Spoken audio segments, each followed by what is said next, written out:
Big TV భక్తి సమాచారం WhatsApp ఛానల్లో జాయిన్ అవ్వండి. అన్ని విశేషాలు ఎప్పటికప్పుడు తెలుసుకోండి.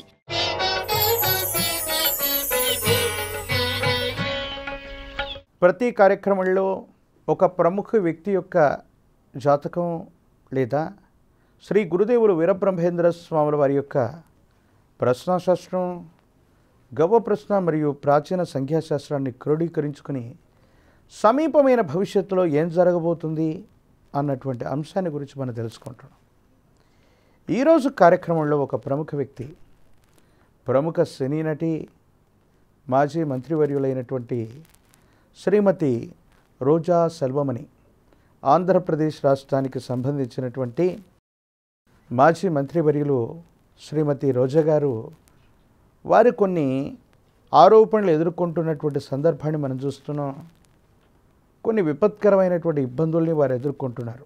సమీపమైన భవిష్యత్తులో రోజా గారి యొక్క జాతకం ఏ విధంగా ఉండబోతుంది, క్రియాశీలకమైనటువంటి రాజకీయాల్లో మళ్ళీ వాళ్ళు పునర్వైభవాన్ని పొందుతారా, లేదా అవినీతికి సంబంధించినటువంటి ఆరోపణలు కోర్టు మెట్లను ఎక్కనున్నాయా, వాళ్ళకి ఏదైనా ఇబ్బందులు జరగబోతున్నాయా అన్నటువంటి విషయాన్ని ప్రశ్నాశాస్త్రాన్ని అనుసరించి మనం తెలుసుకునేటువంటి ప్రయత్నం చేద్దాం.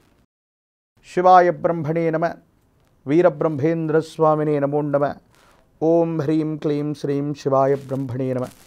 ప్రతిసారి ప్రశ్నాశాస్త్రాన్ని అనుసరించి ప్రశ్న వేసే సందర్భంలో మీ అందరికీ కూడా చెప్తూ ఉంటాను. రాహు సంబంధమైనటువంటి సంఖ్య 4, కేతు సంబంధమైనటువంటి అంకె 7. ఈ రెండు కొన్ని ప్రత్యేకమైనటువంటి ఫలితాలని నిర్దేశన చేస్తూ ఉంటాయి.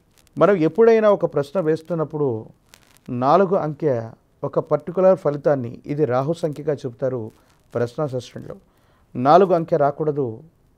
ఇప్పుడు నేను చెప్పబోయేటువంటి సందర్భంలో 4 అంకె వచ్చినట్టయితే శ్రీమతి రోజా గారి యొక్క జీవితంలో కొన్ని ఇబ్బందులు ఎదుర్కోబోతున్నారు. 7 సంఖ్య వచ్చినట్టయితే ఇది కేతు సంబంధమైంది. ఇబ్బందులు, ప్రతిబంధకాలు ఎదుర్కొని తర్వాత మళ్ళీ అనుకూలవంతమైనటువంటి జీవితం ఉండబోతుంది. వేరే అంకె ఏదొచ్చినా ఆ గ్రహ సంబంధమైనటువంటి స్థితిగతులను అనుసరించి వాటిని వేగంగా లెక్కించి సమీపమైన భవిష్యత్తులో ఏం జరగబోతుంది అన్నటువంటి అంశాన్ని మీకు నేను చెప్పే ప్రయత్నం చేస్తాను. శివాయ బ్రహ్మణే నమ, వీరబ్రహ్మేంద్ర స్వామినే నమో నమ. జై వీరబ్రహ్మ జై గోవిందమంబచి. ఓం హ్రీం క్లీం శ్రీం శివాయ బ్రహ్మణే నమో నమ. వచ్చినటువంటి అంకె 3, దేవగురు అయినటువంటి బృహస్పతికి సంబంధించినటువంటి అంకెగా మనం దీన్ని చెప్తూ ఉంటాం. శ్రీమతి రోజా గారి యొక్క జాతకంలో ఈ గురుబలం వల్లే మంత్రి, అమాత్యురాలు తత్సమానమైనటువంటి స్థితిగతిని వారు పొందారు. గతంలో చెప్పాం, శ్రీమతి కల్వకుంట్ల కవిత గారికి సంబంధించినటువంటి విషయంలో ఏం జరిగిందో అలాంటి పరిస్థితుల గురించి రోజా గారికి అన్వయిస్తే న్యాయపరమైన, చట్టపరమైనటువంటి విషయాల్లో కొన్ని ఇబ్బందులు, సమస్యలు ఉన్నప్పటికీ కూడా దేవగురు అయినటువంటి బృహస్పతి యొక్క కారణంగా చట్టపరమైనటువంటి పరిధి నుండి కానీ, కోర్టు సంబంధమైనటువంటి విషయాల్లో కానీ వీరి పేరు ప్రస్తావించిన, కోర్టు మెట్లెక్కిన తుదకి న్యాయస్థానాల నుండి అనుకూలవంతమైనటువంటి తీర్పులు వచ్చేటువంటి అవకాశం ఉంది. ప్రత్యేకించి శ్రీమతి రోజా సెల్వమణి గారి యొక్క జాతకంలో సమీపమైన భవిష్యత్తులో మళ్ళీ రాజయోగం ఉంది. వారు గతంలో ఉన్నటువంటి అమాత్యురాలు లేదా తత్సమానమైనటువంటి స్థితిగతిని సమీపమైన భవిష్యత్తులో మళ్ళీ పొందగలిగినటువంటి పరిస్థితులు కూడా గోచరిస్తూ ఉన్నాయి.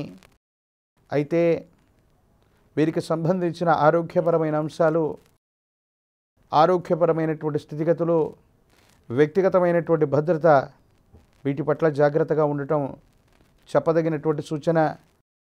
వీరి మీద ఆరోపణలు, అవినీతికి సంబంధించినటువంటి స్థితిగతులు, గత ప్రభుత్వంలో చేసినటువంటి కొంతమంది పెద్దల యొక్క నిర్వాకం వల్ల వీరి పేరు కూడా ఆ లిస్టులో చేరిపోవటం, న్యాయపరమైనటువంటి వ్యవస్థలని ఆశ్రయించవలసి రావటం, న్యాయస్థానాలకు వెళ్ళి తన యొక్క సంజాయిషిని నిరూపించుకోవటం, ఇలాంటి జరిగేటువంటి అవకాశం ఉంది.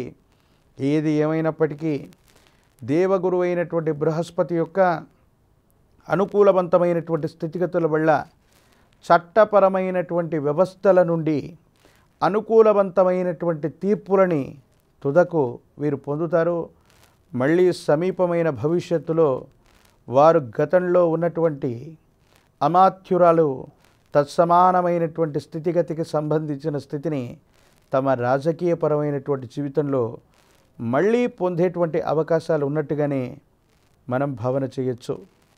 కాబట్టి శ్రీమతి రోజా గారి యొక్క జాతకంలో కొన్ని చిన్న చిన్న ప్రతిబంధకాలు, తీవ్రమైనటువంటి ఇబ్బందులు, సమస్యలు, ప్రతిబంధకాలు ఉన్నప్పటికీ భవిష్యత్తు బాగుంది, గురుబలం ఉంది, యోగదాయకమైనటువంటి స్థితిగతుల్లో భవిష్యత్తు ఉండబోతుంది. తాంత్రిక విధానంలో ఇలాంటి విపరీతమైనటువంటి ఇబ్బందులు, చట్టపరమైనటువంటి అంశాలు, న్యాయపరమైనటువంటి స్థితిగతుల్లో ఇబ్బందులు మనకు కలుగుతూ ఉన్నటువంటి సందర్భంలో తాంత్రిక విధానంలో హనుమంతుల వారు ఆంజనేయ స్వామి వారికి సంబంధించినటువంటి అతి ప్రాచీనమైనటువంటి విధానం చెప్పబడింది. దాన్నే హనుమత్ తంత్రం అంటారు. కదలీవనంలో హనుమంతుల వారి యొక్క ప్రతిమను చేసి సింధూరంతో పూజిస్తూ తాంత్రిక విధానంలో చేసే అద్భుతమైనటువంటి క్రతువే ఈ విశేషవంతమైన హనుమత్ తంత్రం. తాంత్రిక విధానంలో హనుమత్ తంత్రం చేసిన, ఆంజనేయ స్వామి వారిని విశేషంగా పూజించిన, న్యాయపరమైన చట్టపరమైన అంశాల్లో అనవసరంగా మన మీద వస్తున్నటువంటి అభాండాలు, ఆరోపణలు, అపవాదులు తొలగిపోయి సమీపమైన భవిష్యత్తులో చట్టపరమైన వ్యవస్థలు మనల్ని నిర్దోషులుగా ప్రకటించేటువంటి అవకాశం ఉంటుంది. మరో కార్యక్రమంలో మళ్ళీ కలుసుకుందాం. అంతవరకు స్వస్తి. నేను మీ కృష్ణమాచార్య. బ్రహ్మపదం. జై వీరబ్రహ్మ జై గోవిందమాంబజీ.